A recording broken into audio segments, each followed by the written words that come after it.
Hello guys, welcome to my vlog. आज चाहिँ हामी माछा मार्न आएको कोसी। हेर्नुहोस् कोसीको भ्यू कस्तो राम्रो छ। सौजन हामी चाहिँ आज है माछा मार्न आएको। अनि खासमा चाहिँ अनि नहरमा माछा पनि मार्न आएको, प्लस हामी माटो लिन आएको, चुला पोत्ने माटो खन्न आएको नहरमा। अनि माटो साटो खनेर अनि हामी नहरमा नुहाएर अनि त्यसपछि नहरमा माछा थापेको, माछा परेन। अनि फेरि हामी कोसी आएको। उहाँ चाहिँ मेरो देवर बाबु, उहाँको नाम चाहिँ सौजान सर, सबैभन्दा एक्सपर्ट पौडी खेल्नुमा, स्विमिङ गर्नुमा। अनि त्यसपछि उहाँ चाहिँ हुनुहुन्छ जर्सीमा हुने चाहिँ मेरो बुढा, अनि पछाडि हुने चाहिँ मेरो मामा।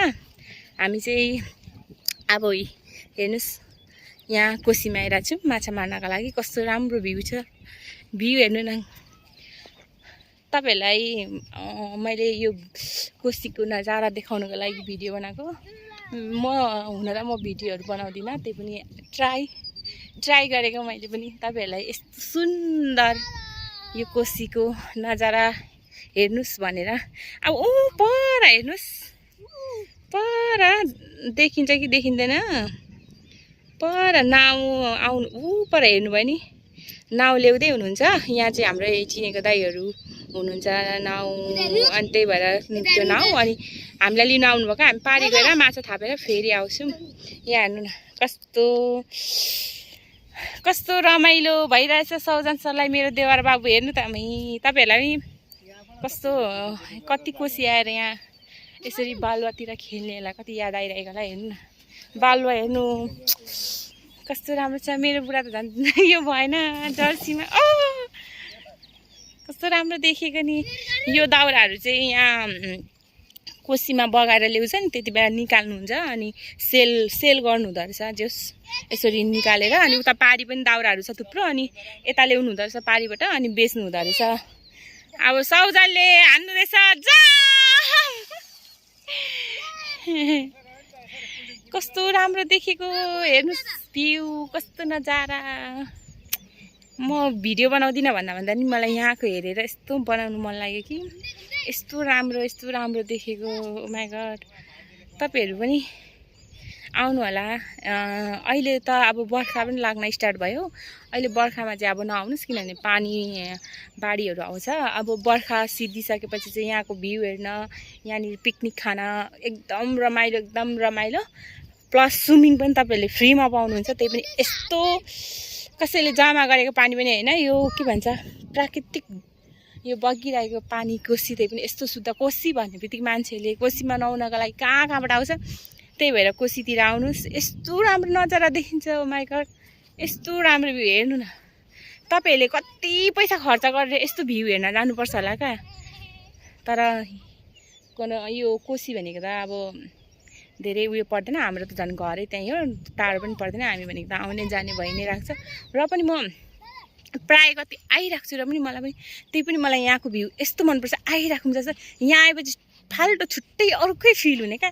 कस्तो रमाइलो लाग्ने, यतै बसिराखौँ जस्तो, यतै खेलिराख्यौँ जस्तो। हेर्नु त यो बालुवा हेर्नु, यस्तो लाइट अनि यस्तो सेतो। अब हेर्नु सबैजना के भन्न चाहनुहुन्छ दर्शकहरूलाई भनिदिनु त, तपाईँको भिडियो हेर्नेलाई भन्नु न, के भन्न चाहनुहुन्छ भन्नु न।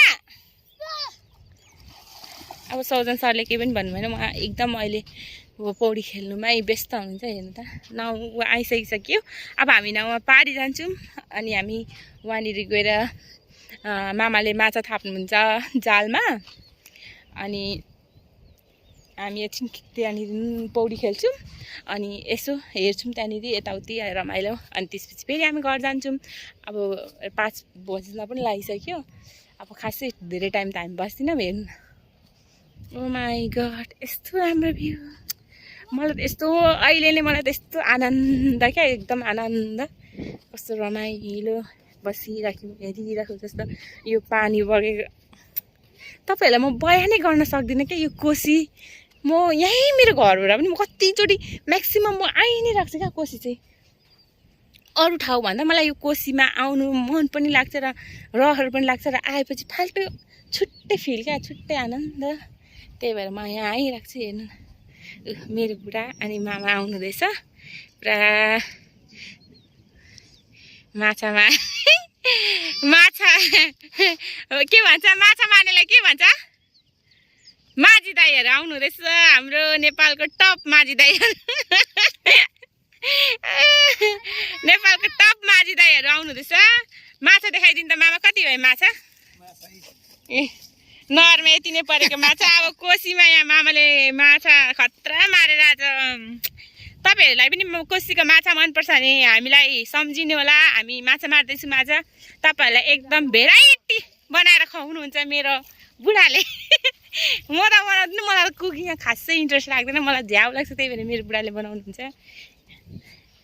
ए सौजन सर, उहाँ चाहिँ एकदम स्विमिङमा यस्तो एक्सपर्ट हुनुहुन्छ कि यस्तो हुनुहुन्छ होइन। सौजन, तपाईँलाई म एउटा कुरा भन्न चाहन्छु हौ। एउटा कुरा भन्न चाहन्छु, तपाईँलाई यहाँनिर पौडी खेलेर कस्तो फिल भइरहेछ? साथै अब आइराखौँ, स्कुलमा जाउँ जस्तो लागिरहेछ कि?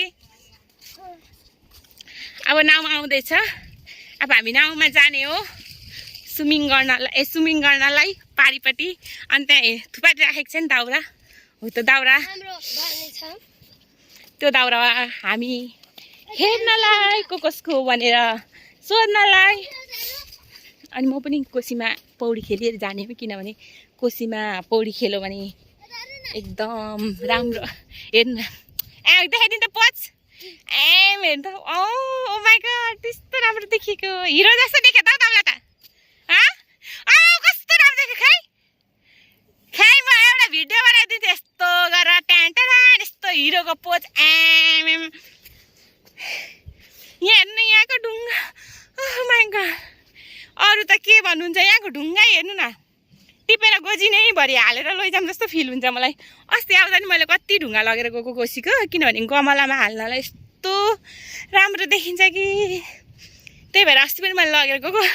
अहिले पनि म बोकुम लागिसक्यो, तर गोदी छैन कहाँ उहाँ हुनुहुन्छ हाम्रो दाईहरू, जो यहाँ बोट आफ्नै हो। अब आफै यताउति वारिपारि गरिराख्नुहुन्छ।